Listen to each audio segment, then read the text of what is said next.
Hey friends, you're listening to the None But Curious podcast, a space for nuns, agnostics, and nothing in particulars.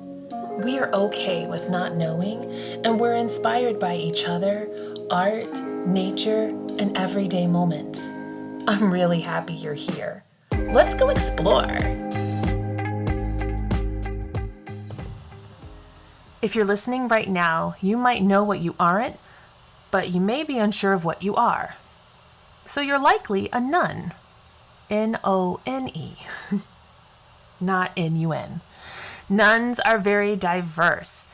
And in choosing our religion, the spiritual lives of America's nuns, Elizabeth Drescher shares labels claimed by hundreds of interviewees. Atheist is someone who does not believe in a supernatural transcendent being or force that governs the universe. A weak or soft agnostic is someone who has persistent doubts about the existence of a supernatural transcendent being or force, but who is not entirely closed to the idea and is interested in exploring the possibility. A strong or hard agnostic is someone who believes that it is not possible for anyone to know whether there is or is not a supernatural transcendent being or force, and is not particularly interested in exploring the question any further. A secular humanist is someone influenced, knowingly or not, by Enlightenment modes of humanist discourse that highlight the essential goodness of the human person and the application of human reason in the light of scientific knowledge as the root of human flourishing and mutual good in the world. Secular humanists may or may not believe in a supernatural transcendent being, but they incline toward agnostic or deist understandings of a distant deity not involved in human history.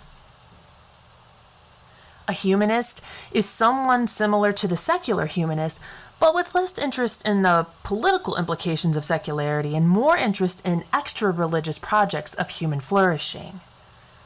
A secular is someone self-described as concerned with the separation of religion from public life. They are generally characterized by more conservative religionists as atheistic and in orientation, though this is not always the case. A spiritual is someone who pursues some level of practice oriented toward nurturing spiritual development, deepening a relationship with others, and experiencing what Charles Taylor has described as a greater sense of fullness in the context of everyday life. A spiritual but not religious person is someone who generally believes in some form of a supernatural transcendent being or force, and who is likely to take up various practices from traditional religions and metaphysical teachings. Unaffiliated spiritual but not religious people are typically not interested in sustained engagement with institutional religious organizations, doctrine, or dogma. A neo-pagan or Wiccan is someone who participates in any of a number of widely varied adaptations of ancient and postmodern traditions, generally those outside Christian and other Western religious traditions. They're typically polytheistic in belief with a strong influence from environmental and feminist ideologies.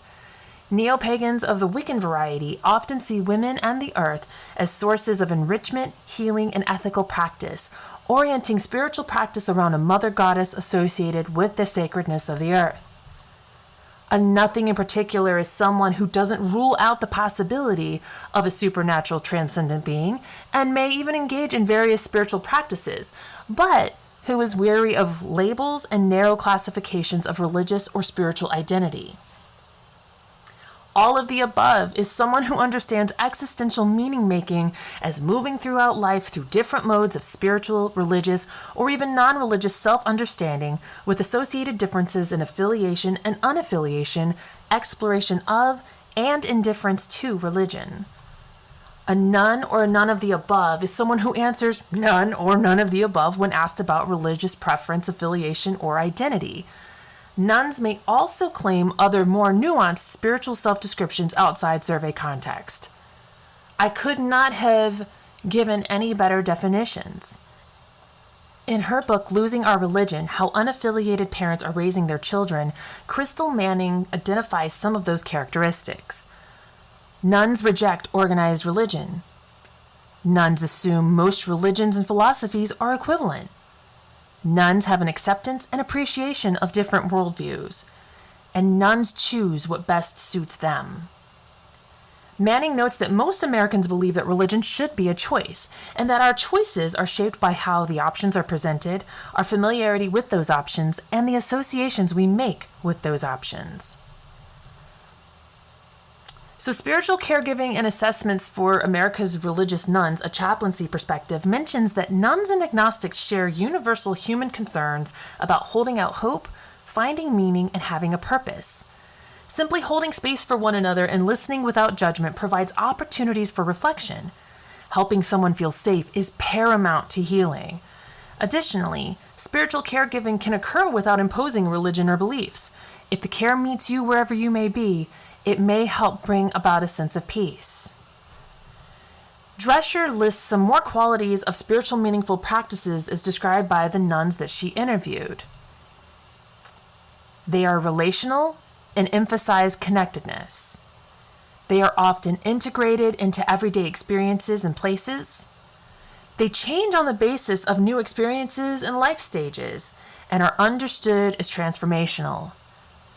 They take from various philosophies and wisdom traditions, and they focus on authentic experiences that connect with the here and now. Now, some Christian pastors and ministries are making it their mission to convert nuns. And I will share with you a passage from Ryan Burge's The Nuns, where they came from, who they are, and where they are going. And in his book, it says, I quote, "Nothing in particulars are the largest group and share little in common with atheists or agnostics. While their gender distribution reflects that of the United States as a whole, they have incredibly low levels of educational attainment, and many of them make below average incomes. Socially and politically, they are isolated.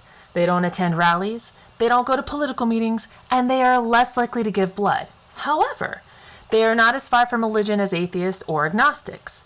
A minority of them attend church at least once a month, and just 4 in 10 say that religion is not at all important to them. About 1 in 6 of them becomes affiliated with the Christian tradition over a 4-year period. However, nothing in particulars represent the fastest growing religious group in the United States today. Their numbers have increased a full 5 percentage points in just the past decade. The group also seems by and large to be struggling in American society. Nearly 6 in 10 of them are making less than $50,000 per year. They seem isolated as well. These are the people who may be the most receptive to faith and the most likely to gain real social and economic benefits from being part of a religious community. If religious groups want to reverse the growth of the nuns, they should look no further than the nothing in particulars in their midst." Dr. Burge provides an amazing amount of data and visual graphs in his book, and I honestly learned a lot from him. However, what I just read to you frustrated me when I first read it, and here's why. He mentions that nothing in particulars have lower education levels and below average incomes. That means those people are likely working 2 jobs to make ends meet. Putting food on the table and being able to pay rent is far more of a priority than attending rallies or political meetings. Giving blood and volunteering are amazing things to do if you have the time. Time is a luxury. And I'm going to quote Burge again. "These are the people who may be the most receptive to faith and the most likely to gain real social and economic benefits from being part of a religious community." Being receptive to faith does not equate to being receptive to organized religion of any kind. And though there may be social benefits from being part of a religious community, I'm curious as to what the economic benefits are. Will being a member of a church increase their income? Is there a religious lottery I'm not aware of? Godly bingo on Thursday evenings? See you there. If someone needs help feeding their family, there are plenty of food pantries that will provide groceries without requiring somebody to be a member of their church. And personally, I consider myself very faithful, but I am definitely cautious about organized religion. And what frustrates me the most is that he recommends reversing the growth of the nuns. Why does that even need to happen? This seems like a problem for church organizations, not communities as a whole. What communities need to thrive are people volunteering and taking care of one another, and taking care of those people who can't take care of themselves. I can love thy neighbor without agreeing with their politics or abiding by their religion. Meet people where they are. Need to work 2 jobs? Here's some help to offset daycare costs without compromising quality care. Haven't had any downtime? Here's an extra half hour on your lunch break to decompress.